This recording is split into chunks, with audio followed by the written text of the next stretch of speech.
Sunshine herbal لے کر آیا ہے مایوس شادی شدہ مردوں کے لیے ایک نایاب نسخہ 100% اثردار اور طب نبوی سے تیار کردہ آیورویدک دوا، ساتھ ہی موٹاپا کم کرنے اور وزن بڑھانے کے لیے بہترین نایاب نسخے، علماء کرام کے لیے کاروبار کرنے کا سنہرا موقع۔ مزید تفصیلات کے لیے ابھی کال کریں۔ چوکو اسٹار اعلیٰ کوالٹی کے عمدہ لذیذ چاکلیٹس، علماء حفاظ اور تجارت کرنے والوں کے لیے بہترین موقع۔ چوکو اسٹار اورنگ آباد۔ مزید تفصیلات کے لیے ابھی کال کریں۔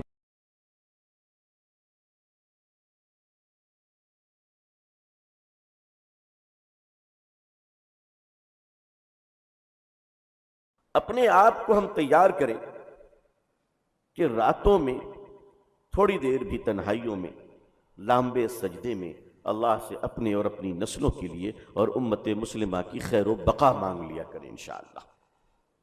تو اس طرح سے قرآن کریم نے جو کہا کہ وَكُونُوا مَعَ الصَّادِقِينَ، یہ حکم ہے اللہ تعالیٰ کا، یہ مشورہ نہیں ہے۔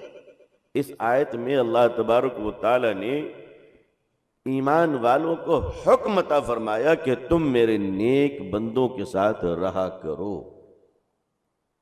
اللہ تعالیٰ کسی ایسی بات کا حکم ہرگز نہیں دیتا ہے جو ناپید ہو یا ناممکن ہو۔ اللہ تعالیٰ نے اس آیت میں جو حکم دیا ہے کہ تم میرے سچے بندوں کے ساتھ رہا کرو، تو اس آیت کی برکت سے گنہگار سے گنہگار انسان بھی جب اپنے دل میں طلب پیدا کرے گا کہ اللہ تو اپنے نیک بندوں سے مجھے ملا دے، تو انشاءاللہ قیامت کی اگلی صبح تک اللہ کے ولی اس زمین پر رہیں گے۔ لہذا یہ بات تو طے ہے کہ جو لوگ کہتے ہیں اچھے لوگ اس دنیا سے مٹ گئے، ان کو اس آیت پہ غور کرنا چاہیے کہ اگر مٹ گئے تو اللہ کا حکم قیامت تک کے لیے ہے نا بھائی۔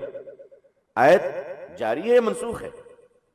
جاری ہے، تو قیامت تک کے لیے ہے۔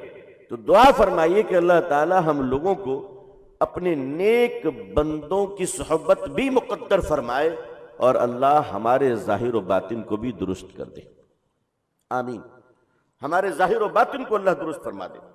اگر اس وقت علماء تیار نہیں ہوئے اور اس وقت علماء مخلصین اپنے اندر اخلاص کی کیفیت پیدا نہیں کیے، تو پھر جو ہونے والا ہے وہ بھی بتا دوں کہ اللہ کی طرف سے تطہیری مہم چل رہی ہے۔ مومنین اور مخلصین بچ جائیں گے، منافقین سب چھانٹ دیے جائیں گے، چھانٹ دیے جائیں گے۔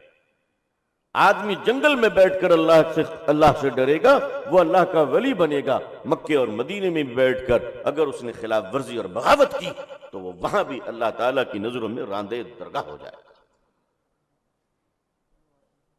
سوال یہ نہیں اٹھتا ہے کہ کون کس ادارے سے فارغ ہے، سوال یہ اٹھتا ہے کہ اس کے اندر اخلاص و للہیت کی کچھ رمق باقی ہے کہ نہیں ہے۔ اگر باقی نہیں ہے تو ہم نے بڑی بڑی صلاحیتوں کے لوگوں کو دیکھے ہیں، تاریخ میں بھی دیکھا ہے اور آج اپنی نظروں سے بھی دیکھ رہا ہوں۔